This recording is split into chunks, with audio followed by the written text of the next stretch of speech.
Hello students, आशा करती हूँ कि आप सारे लोग बहुत अच्छे होंगे और सभी अपने घरों में एकदम से सुरक्षित होंगे। मेरे यूट्यूब चैनल किरण आदि शिक्षा पर आप सभी का स्वागत है। हम लोग एनसीईआरटी क्लास 9th का चैप्टर 7 कर रहे हैं।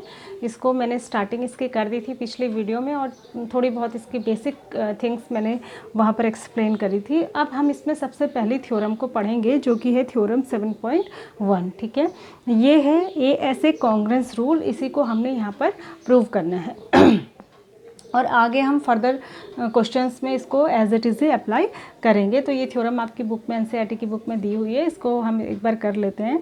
ध्यान दीजिए कि जिस रूल को हमको प्रूव करना होता है हम उसका इस्तेमाल नहीं करते, उसके अदर देन जो पहले से एग्जिस्ट करता है या फिर कोई एग्जियम हम उसका इस्तेमाल करते हैं। ठीक है, तो यहाँ पर क्या है, इससे पहले वाली वीडियो में मैंने आपको बताया था जो एस कॉन्ग्रेंस रूल है वो एक्सियम है।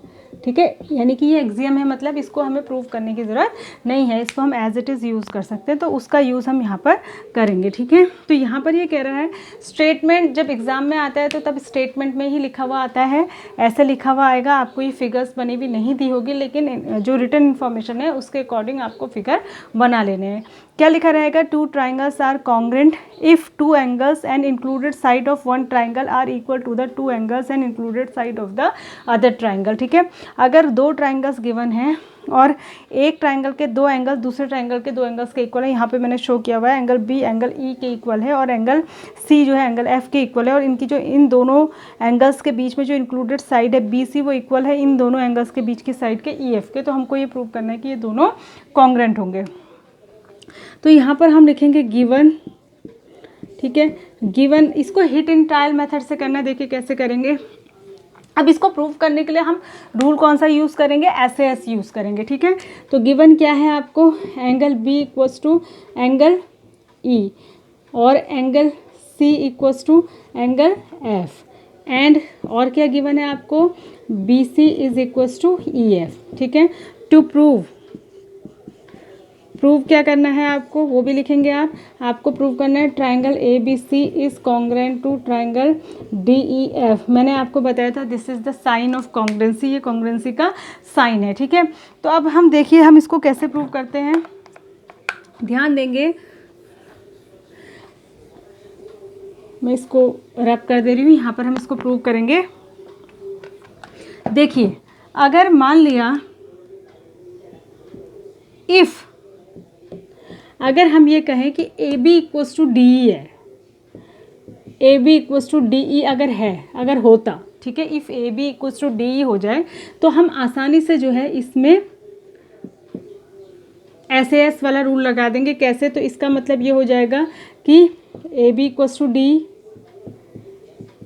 ठीक है, angle B equals to angle E ये गिवन है, और B C equals to E F ये भी गिवन है। यहाँ पर गिवन लिख देंगे आप, ये आपको दे रखा था उसने पहले से ही, और ये भी गिवन है। अगर ऐसा हो जाए, ठीक है, अगर ऐसा हो जाए तो क्या होगा, दो साइड्स और उनके बीच का इंक्लूडेड एंगल, तो by S A S axiom triangle A B C is congruent to D E F हो जाएगा। ठीक है, अब आप कहेंगे मैम लेकिन ऐसा तो है नहीं, या है हमें नहीं पक्का, तो सिर्फ यही एक कंडीशन है जिसमें कि ये दोनों कॉन्ग्रेंट हो सकते हैं, तो इसको होना ही पड़ेगा। क्यों, देखिए अगर ये ना हो, देखो तीन ही कंडीशन होती हैं किसी लाइन को जब हम दूसरी लाइन से कंपेयर करते हैं, तो ओनली 3 कंडीशंस होती हैं, या तो दोनों लाइन इक्वल होगी, या एक लाइन उससे छोटी होगी दूसरे से, या एक बड़ी होगी। ठीक है, तो अगर छोटी और बड़ी वाली दोनों कंडीशन को हम गलत साबित कर दें तो यानी कि एक ही कंडीशन बचती है इक्वल वाली, वही पॉसिबल होगी, तो हम दोनों को गलत साबित करेंगे। ठीक है, तो देखिए अब हम इसमें केस 1 करेंगे। इफ़ इसमें तो ये कॉन्ग्रेंट प्रूव हो रहा है, ठीक है, लेकिन मैं आपको ये समझाना चाह रही हूँ कि आप ये भी कह सकते हैं कि ज़रूरी थोड़ी है कि इक्वली छोटी या बड़ी हो सकती है, तो हम छोटी और बड़ी दोनों कंडीशन को डिस्कस करके उनको रॉन्ग प्रूव कर देंगे, तो ये वाली हमारी राइट हो जाएगी, तो इसका मतलब ये दोनों कॉन्ग्रेंट हो जाएंगे। तो अगर जो है ए बी जो है छोटी होती डी ई से, अगर ए बी छोटी होती डी ई से, देखिए क्या होता,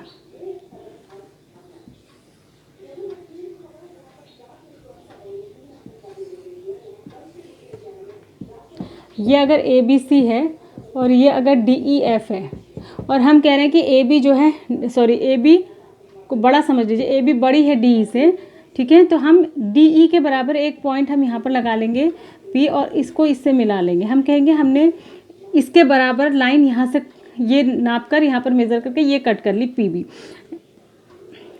if PB is equals to DE, ठीक है, हमने इसके बराबर स्केल से मेज़र करा और यहाँ पर P पॉइंट लगा के PB को इसके बराबर कर लिया। अगर ऐसा है, अगर AB जो है बड़ा था DE से और तो हमने DE के बराबर यहाँ पर PB लगा लिया, तो क्या होगा,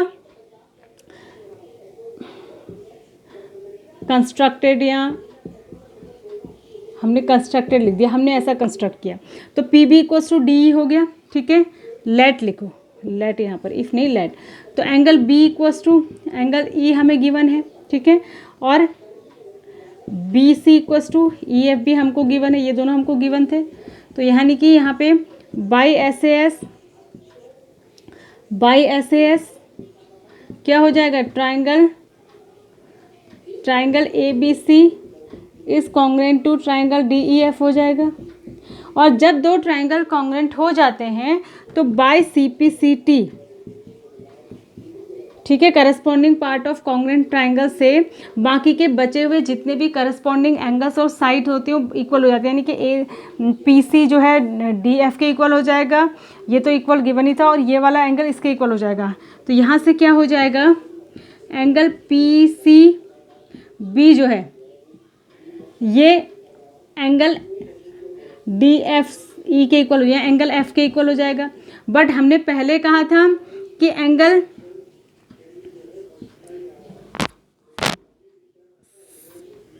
C या एंगल ACB एंगल F के इक्वल है, जो गिवन था वो ये था, मतलब उसने तो ये दिया था कि ये एंगल इसके इक्वल है, और हमने जो प्रूव किया वो ये कहा किया कि ये एंगल इसके इक्वल है। तो ऐसा कब हो सकता है, ऐसा तभी पॉसिबल हो सकता है जब P और A एक ही पॉइंट हो, वरना दो अलग अलग एंगल एक ही एंगल के इक्वल नहीं हो सकते हैं, ठीक है। तो हम एक छोटा है एक बड़ा है तो सेम एंगल के इक्वल कैसे हो सकता है, तो ये तभी पॉसिबल हो सकता है। हम लिखेंगे इट इज़ पॉसिबल, आप इसमें लिखेंगे it is possible only when